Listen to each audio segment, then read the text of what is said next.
GK with Kiran channel নতুন ভিডিওতে তোমাদের স্বাগত জানাই। তো আজকে আমি শুরু করব চতুর্থ শ্রেণীর যে বাটারফ্লাই বই রয়েছে সেই বাটারফ্লাই বইয়ের লেসন 10। এর আগের 9টা লেসন রয়েছে, তার বঙ্গানুবাদ এবং যদি অ্যাক্টিভিটির সমাধান দেখে না থাকো তাহলে ডিসক্রিপশন বক্সে লিঙ্ক থেকে সেগুলো তোমরা দেখতে পারো। তো আজকে শুরু করছি লেসন 10-এর শান্তিনিকেতন নামে যে গল্পটি রয়েছে সেটি। তো চলো দেখে নেবো এখানে কী কী গল্প আছে এবং গল্পটা কীরকম সেটা আমরা একটু দেখে নেবো। তো তার যাওয়ার আগে আমরা এখানে একটা ছক দিয়েছি, সেই ছকটা একটু দেখে নিই। বলছে given below are the names of few festivals celebrated in India.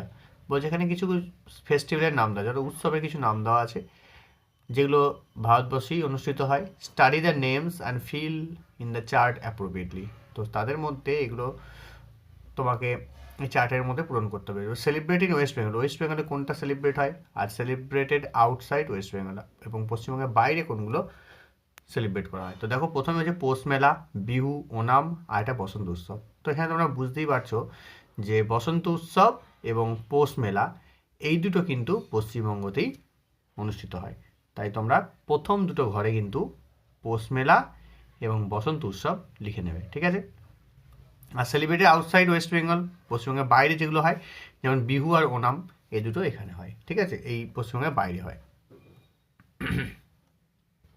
তো দেখো তারপর কি বলছে, you have mention two festivals celebrated in West Bengal, where in West Bengal are they celebrated, discuss with your friends. এবার এগুলো কোথায় অনুষ্ঠিত হয় সেইগুলো কিন্তু তোমাকে আলোচনা করতে হবে বন্ধুর সঙ্গে। তো আমরা সরাসরি একবারে চলে যাব কোথায় না, আমাদের যে টেক্সটটা রয়েছে সেই টেক্সটটার মধ্যে একটা সুন্দর একটা ছবি দেওয়া আছে। দেখো দুটো বাড়ি আছে, এখানে খেজুর গাছ রয়েছে, এখানে একটা বাড়ি রয়েছে এবং চারিদিকে অনেক গাছপালা রয়েছে এবং বাড়িগুলো দেখো একটা অপরের সঙ্গে কিন্তু কথা বলছে, মুখ আছে, চোখ আছে, ঠিক আছে। তো খুব মজাদার হতে চলেছে গল্পটা, প্রথম থেকে শেষ পর্যন্ত গল্পটা শুনবে। ভিডিওটা ভালো লাগলে লাইক করবে, বন্ধুর সঙ্গে শেয়ার করবে, আর চ্যানেলটা নতুন হলে চ্যানেলটা সাবস্ক্রাইব করে রেখে দেবে। তো চলো আজকে শুরু করছি গল্পটা। দেখো এইদিকের গল্পটা কিন্তু আমরা এইদিকে লিখে নিয়েছি। তো এখানে আমরা একটু পড়ে নেব কি বলেছে। It is an afternoon in February, ফেব্রুয়ারির একটা বিকেল। এ মিল্ড উইন্ড ইজ ব্লোয়িং, মৃদু বাতাস বইছে। দ্য সানলাইট ইজ সফট, সূর্যের আলো খুব নরম, মানে সূর্যের আলো খুবই মৃদু। Several houses stand on a large plot, একটি বড় প্লটে বা একটা বড় জায়গার মধ্যে বেশ কয়েকটি বাড়ি দাঁড়িয়ে আছে। তো এখানে দেখতে পাচ্ছ অনেক কটা বাড়ি রয়েছে, সে বাড়িগুলোর কথাই বলছে। The houses are fixed to their spot, বাড়িগুলি তাদের জায়গায় ঠিক করা হয়েছে। বাট কিন্তু they can talk to one another like human beings, তবে তারা মানুষের মতো একে অপরের সাথে কথা বলতে পারে। দেখো বাড়িগুলো কিন্তু একে অপরের সঙ্গে কথা বলছে। দ্য উইন্ড ক্যারিজ দেয়ার ওয়ার্ডস, বাতাস তাদের কথা বহন করছে, কারণ বাতাস না থাকলে কিন্তু সেই কথা বহন করে নিয়ে যেতে পারবে না। তো সেই জন্য বাতাস কিন্তু তাদের কথাগুলো একটা বাড়ির কাছ থেকে আরেকটা বাড়ির কাছে পৌঁছে দিচ্ছে। বা খুব সুন্দর একটা মজাদার একটা মুহূর্ত, কি সুন্দর একটা বাড়ি অপর বাড়ির সঙ্গে কথা বলছে। দ্য উইন্ড ক্যারিজ দেয়ার ওয়ার্ডস, বাতাস তাদের কথা বহন করে। শান্তিনিকেতন সেইজ, শান্তিনিকেতনের মানে তার মানে একটা বাড়ির নাম হচ্ছে শান্তিনিকেতন। সে কি বলছে, today I am remind of the old days, Santiniketan বলল আজ আমার পুরনো দিনের কথা মনে পড়ছে। You are the oldest house among us, Punashcha says, আপনি আমাদের মধ্যে প্রাচীনতম একটা ঘর। পুনশ্চ বললো, তাহলে আরেকটা বাড়ির নাম হচ্ছে কি পুনশ্চ। তো সে কি বললো, সে বললো আপনি হচ্ছেন সব থেকে এই জায়গার পুরনো একটা ঘর। This place is named after you, এই জায়গাটির নাম আপনার নামেই রাখা হয়েছে। অর্থাৎ এখানকার যে জায়গা সেই জায়গাটার নাম হচ্ছে শান্তিনিকেতন, শান্তিনিকেতনের নামটা আপনার নামের অনুযায়ী কিন্তু রাখা হয়েছে। Punashcha stands by copse of sal trees, Punashcha শাল গাছের পাশে দাঁড়িয়ে আছে। Santiniketan smiles, there was nothing here once, just empty land, Santiniketan হেসে বলল এখানে এক সময় কিছুই ছিল না, শুধু খালি জমি ছিল। There were two chhatim trees and a few palm trees, এখানে দুটি ছাতিম গাছ এবং কয়েকটি তাল গাছ ছিল। তো এই টেক্সটটা এখানেই শেষ। তো এটা এর মধ্যে কিছু ওয়ার্ড্রপ রয়েছে, দেখো এই ওয়ার্ড্রপটা কি বলেছে, মিল্ড মানে হচ্ছে জেন্টল, প্লট মানে হচ্ছে পার্ট অফ ল্যান্ড, কপস মানে হচ্ছে নাম্বার অফ ট্রিজ। তো এগুলো একটু বাংলা অর্থ দেখে নিচ্ছি। মিল্ড মানে হচ্ছে মৃদু, প্লট অফ ল্যান্ড মানে জমির একটি অংশ, কপস মানে হচ্ছে কতগুলো গাছের সারি, আর ব্লোয়িং মানে হচ্ছে বইতেছে, সানলাইট মানে হচ্ছে সূর্যালোক, সেভারেল মানে হচ্ছে কতকগুলি, ফিক্স মানে হচ্ছে স্থির, অ্যানাদার মানে অন্য একটি, দেয়ার ওয়ার্ডস তাদের কথাগুলো, রিমাইন্ডেড মানে হচ্ছে স্মরণ করিয়ে দেওয়া বা মনে পড়ে যাচ্ছে, নেমড মানে হচ্ছে নামকরণ, স্ট্যান্ডস মানে হচ্ছে দাঁড়িয়ে রয়েছে, স্মাইলস মানে হচ্ছে হাসি মাখা মুখে, আর এমটি মানে খালি বা শূন্য। তো এরপরে কিছু অ্যাক্টিভিটি রয়েছে, অ্যাক্টিভিটি 1 আর 2। অ্যাক্টিভিটি 1 আর 2 আমরা পরের ভিডিওতে একসঙ্গে আলোচনা করব। তো আজকে আমরা গল্পটা পড়ে নিচ্ছি। ইউনিট 2তে চলে এসেছি। ইউনিট 2তে কী বলেছে দেখো, Dehali is a house which is now children school. দেখো এখানে দেখতেই পাচ্ছ, এখানে লেখা রয়েছে সেটাই। Dehali is a house which is now a children school. Dehali একটি বাড়ি যা এখন শিশুদের স্কুল। Dehali says, you were the first house build here. Dehali বলল, আপনি এখানে প্রথম বাড়ি তৈরি করেছিলেন। Did you feel lonely? Not really, Santiniketan says. I came up in 1863। আপনি কি একাকী বোধ করছিলেন? আসলে নয়, শান্তিনিকেতন বলল, আমি 1863 সালে এসেছিলাম। তাহলে শান্তিনিকেতন কবে হয়েছিল সেখানে বাড়িটি? শান্তিনিকেতন নামে যে বাড়িটি হয়েছিল সেটা 1863 সালে হয়েছিল। On such a day was this, Debendranath Tagore came here. এইরকমই দিনেই দেবেন্দ্রনাথ ঠাকুর এখানে এসেছিলেন।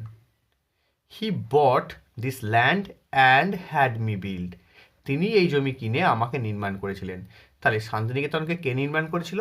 শান্তিনিকেতনকে নির্মাণ করেছিল দেবেন্দ্রনাথ ঠাকুর। দেবেন্দ্রনাথ ঠাকুরকে জানো? দেবেন্দ্রনাথ ঠাকুর হচ্ছে রবীন্দ্রনাথ ঠাকুরের পিতা। তো তিনি এই বাড়িটি তৈরি করেছিলেন। I was build 28 years later, prayer house says. পাশেই একটা প্রেয়ার হাউস ছিল বা প্রার্থনা ঘর ছিল। সে কি বললো? বললো, আমি 28 বছর পর নির্মিত হয়েছিলাম। Prayer house is made of coloured glass, I remember those days. বা ওই প্রার্থনা ঘরটা রঙিন কাঁচের তৈরি, আমার সেই দিনগুলোর কথা মনে আছে। তাহলে প্রার্থনা ঘর বললো যে ওগুলো সব কাঁচের, তার যে ঘরটা সেটা সবই কাঁচের, রঙিন কাঁচের তৈরি। তো আমার সেই পুরোনো দিনগুলোর কথা মনে রয়েছে। There were no electricity or motor cars then. তখন বিদ্যুৎ বা মোটর গাড়ি ছিল না। Amrakunja said, I would like to join this conversation. Amrakunja সে বলছে, আমি কথোপকথনে যোগ দিতে চাই। তোমরা কি কথা বলছো? আমিও এখানে যোগ দিতে চাই। I am not a house, আমি বাড়ি নই। I am a mango orchard. তাহলে আম্রকুঞ্জ বলছে যে আমি তো বাড়ি নই, আমি হচ্ছি অর্চার্ড, আমি আমের বাগান। তাহলে আম্রকুঞ্জ বাড়ি কিন্তু নয়, সে আমের বাগান। ঠিক আছে। But I have seen the old times too. কিন্তু আমিও পুরনো সময়গুলো দেখেছি। যে পুরনো সময়ে কী ছিল সেগুলো আমিও কিন্তু লক্ষ্য করেছি। তাহলে আম গাছও কথা বলছে, বাড়িও কথা বলছে, সবাই কিন্তু একে অপরের সঙ্গে কথা বলছে। তো সেই জায়গাটা কোথায় তুমি জানো? সেই জায়গাটা হচ্ছে Santiniketan. Rabindranath sat among my trees and wrote poems. Rabindranath আমার গাছের মাঝে বসে কবিতা লিখতেন। তাহলে রবীন্দ্রনাথ ওই আম্রকুঞ্জের যে গাছগুলো রয়েছে সেখানে কিন্তু তিনি বসে বসে কবিতা লিখতেন। Shyamali and an earthen house says, has anything change since those days. Shyamali হচ্ছে মাটির একটা ঘর, সেই দিন থেকে কি কোনো পরিবর্তন হয়েছে? There are beautifully carved figures on my walls. আমার দেওয়ালে সুন্দর খোদাই করা মূর্তি রয়েছে। তাহলে শ্যামলী নামে যে বাড়িটা, সেই বাড়িটা বলছে আমার দেওয়ালে সুন্দর সুন্দর খোদাই করে মূর্তি আঁকা রয়েছে। They are as fresh today as they were yesterday. সেগুলো গতকালের মতোই আজও তাজা রয়েছে। তাহলে আগে যে খোদাই করে মূর্তি আঁকা হয়েছিল সেগুলো কিন্তু এখনও পর্যন্ত একদম ঠিকঠাকভাবেই রয়েছে বা একদম তাজা হয়ে রয়েছে। I lost 5 towers in a Sturm. আমি একটি ঝড়ে 5টি টাওয়ার হারিয়েছিলাম। অর্থাৎ এর যে উঁচু অংশগুলো রয়েছে সেগুলো ঝড়ে পড়ে গিয়েছিল। ঠিক আছে। Prayer house tells every one sometimes changes heart. প্রার্থনা ঘর সবাইকে বলল কখনো কখনো পরিবর্তন আঘাত করে। অর্থাৎ পরিবর্তন কিন্তু অনেক সময়তে আমাদের উপর দিয়ে বয়ে চলে এবং সেগুলো আমাদেরকে পরিবর্তন করে দেয় এবং প্রকৃতিকেও কিন্তু পরিবর্তন করে তোলে। Santiniketan says, I vividly remember Rabindranath reading out his writings. Santiniketan বলে রবীন্দ্রনাথের লেখাপড়ার কথা আমার স্পষ্ট। Those days are no more, সেই দিনগুলি আর নেই বা মনে নেই। তো এখানে এই টেক্সটটাও শেষ হয়ে যাচ্ছে ইউনিট টু। ইউনিট টুতে যে সমস্ত ওয়ার্ড্রপগুলো রয়েছে সেগুলো দেখো, লোনলি, লোনলি মানে ফ্রেন্ডলেসনেস, কনভারসেশন মানে হচ্ছে ডায়লগ বা টক, অর্চার্ড মানে হচ্ছে number of fruit trees growing together মানে হচ্ছে এক ধরনের বাগান যাকে বলা হয়, আর্দেন মানে হচ্ছে মেড অফ ক্লে, মাটির যে জিনিসগুলোকে সেগুলো আর্দেন বলা হয়, কার্ভড মানে হচ্ছে এনগ্রেভ মানে যেগুলো খোদাই করে আঁকা হয়, ফ্রেশ মানে হচ্ছে নিউ, যেগুলো টাটকা বা তাজা বা নতুন সেটাকে ফ্রেশ বলা হয়, স্ট্রম কথার অর্থ হচ্ছে ভায়োলেন্ট উইন্ড মানে হচ্ছে ঝড়ের কথা বলছে এখানে।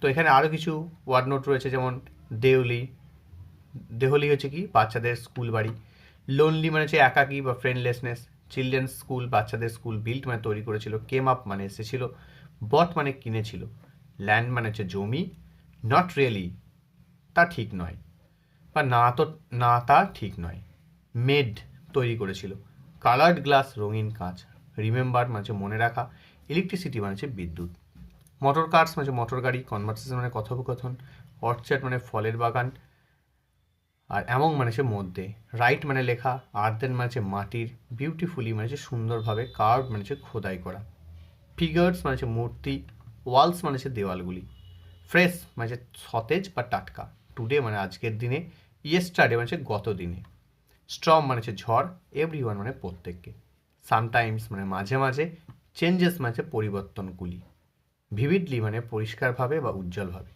নো মোর মানে হচ্ছে আর নেই।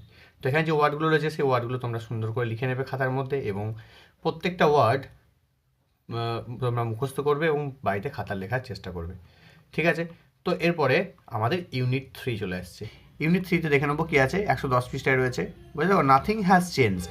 তো এদিকে বঙ্গানুবাদ দেওয়া আছে, nothing has changed, Amrakunja says, there see the students, কিছুই বদলায়নি, আম্রকুঞ্জ সেজ, আম্রকুঞ্জ বললেন, দেয়ার সি দ্য স্টুডেন্টস, ওখানে ছাত্রদের দেখুন, they are sitting in open air, তারা খোলা হাওয়ায় বসে আছে, the earth is their classroom, পৃথিবী তাদের শ্রেণীকক্ষ, the sky is their roof, আকাশ তাদের ছাদ, it was the same when Rabindranath was among us, Rabindranath যখন আমাদের মাঝে ছিলেন তখনও তাই ছিল, the bell rings at Singha Sadan, the gateway says Shyamali, Singha সদনে ঘণ্টা বাজলো, যেটা হচ্ছে গেটওয়ে, বলল Shyamali, it will ring for future generation, এটা ভবিষ্যৎ প্রজন্মের জন্য বাজবে, a rehearsal for a drama takes place tonight, বলছে আজকে নাটকের মহড়া আজ রাত্রে অনুষ্ঠিত হবে, সেজ পুনশ্চ, দে আর ইউজিং মাই কোর্টইয়ার্ড, পুনশ্চ বলল যে তারা আমাদের উঠান ব্যবহার করবে, there is a song and poetry reading evening with me, says Amrakunja, আমার এখানেই সন্ধ্যায় একটি গান এবং কবিতা পাঠ হবে, আম্রকুঞ্জ বলল, Santiniketan is a great centre of education, says Deoli, Santiniketan শিক্ষার একটা বড় কেন্দ্র, বলল Deoli, Santiniketan is also the land of fun and friendship, all the houses say together, শান্তিনিকেতনও মজা এবং বন্ধুত্বের একটা দেশ বা স্থান, সব বাড়ি একসাথে বলে উঠল, যত সব বাড়ি ছিল সবাই কিন্তু একসাথে বললো শান্তিনিকেতন হলো একটা মজার জায়গা এবং একটা বন্ধুত্বর জায়গা, Santiniketan has always been and will remain the same, Santiniketan বরাবরই ছিল এবং থাকবে, লেটস সিং, চলো গান গাই, red roads that run from the villages lead my mind astray, অর্থাৎ গ্রাম ছাড়া ওই রাঙামাটির পথ আমার মন ভুলায় রে, এটা একটা রবীন্দ্রনাথের গান আছে, ঠিক আছে, গ্রাম ছাড়া ওই রাঙামাটির পথ আমার মন ভুলায় রে। তো এরপরে আমাদের কতগুলো ওয়ার্ড্রপ মনে রাখতে হবে, যেমন চেঞ্জড মানে হচ্ছে পরিবর্তন,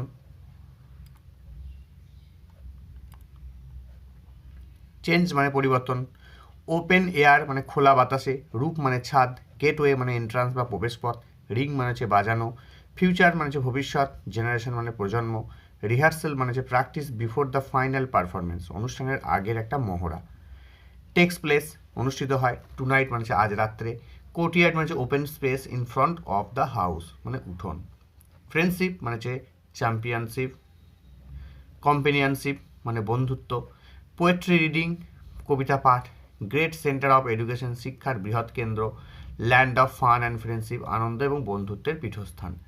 উইল রিমেন একই রকম থাকবে, অ্যাস্ট্রে মানে টু বি, লিড অ্যাওয়ে মানে পরিচালিত হবে।